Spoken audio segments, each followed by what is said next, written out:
وتتوالى الصدمات.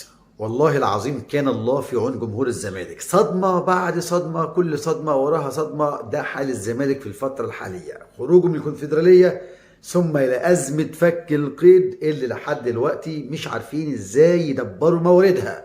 فيبقى السؤال الأهم: من الذي يستطيع أن يساعد الزمالك في أزمة فك القيد؟ هل محب الزمالك؟ طب محب الزمالك هيقدروا يجمعوا النسبة دي عشان يمشوا أمور الزمالك ويشارك في الكونفدرالية؟ أم بطولة الدوري اللي هي أصلا بالجنيه مش بالدولار؟ أم المتبقي من كأس الكونفدرالية كوصيف له $1,000,000 اتخصم منهم 500 وباقي 500؟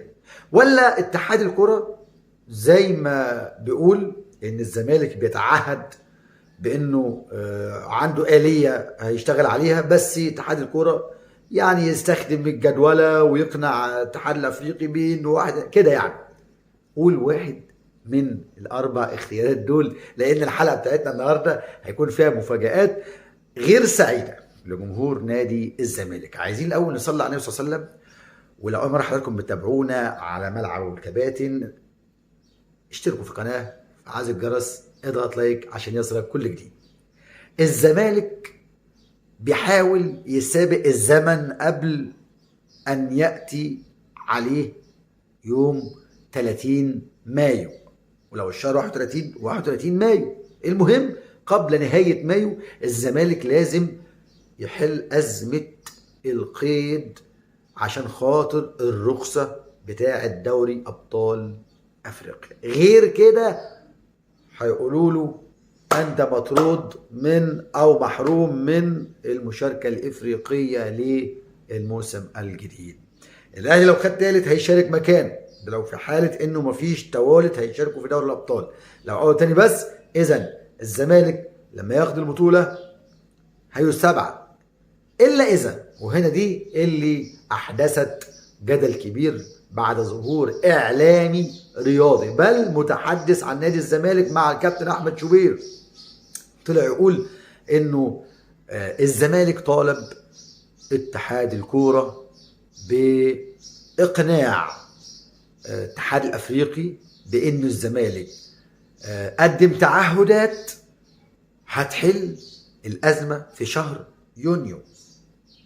يعني اتحاد الكورة هيكتب خطاب محترم ويتعهد بنفسه الاتحاد الافريقي بانه الزمالك خلال شهر 6 القادم هيكون جمع نص المبلغ على الاقل ويدفع الديون اللي عليه، وهيبقى النص التاني بجدوله مع باقي الناس اللي ليهم مستحقات عند الزمالك، ومن ثم الزمالك هيبحث عن محبيه عشان خاطر يجمع منهم اكبر عدد ممكن من المال عشان خاطر يكمل. طيب، في حالة رفض الاتحاد الافريقي لتعهد اتحاد الكرة المصري بان الزمالك عنده آلية هيشتغل عليها وهي حل المشكلة في شهر 6، هنا الزمالك بيضحي بأربع لاعبين.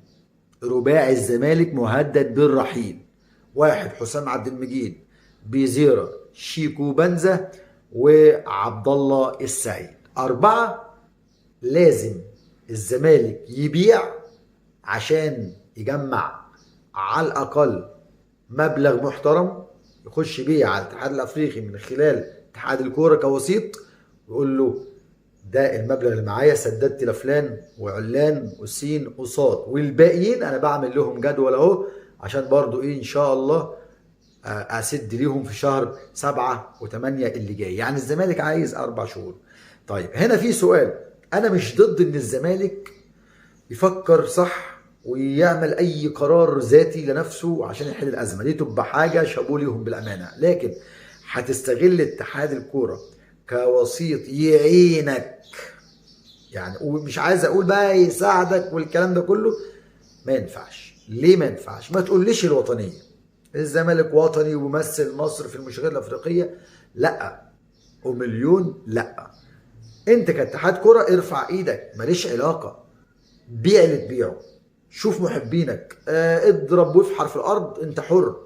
هساعدك، يبقى كنت اساعد سين وصاد من الانديه اللي محتاجه لحد دلوقتي مساعدات، قولا واحدا. فبالتالي السؤال الاهم، هل الزمالك قادر على فك القيد في الفتره اللي جايه؟ ده اللي هنشوفه مع بعضنا الايام القليله القادمه على قناه ملعب الكباتن.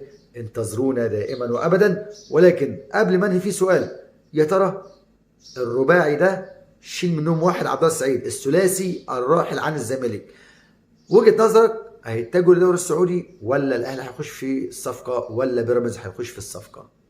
شوف توجهاتهم ممكن تكون رايحه فين، عشان برضو نكون واضحين مع بعض وضوح الشمس. وانتظرونا دائما وابدا على ملعب ابو الكباتن دائما وابدا، الى ان نلتقي في فيديو اخر. رمز في رعايه الله والسلام عليكم ورحمه الله وبركاته.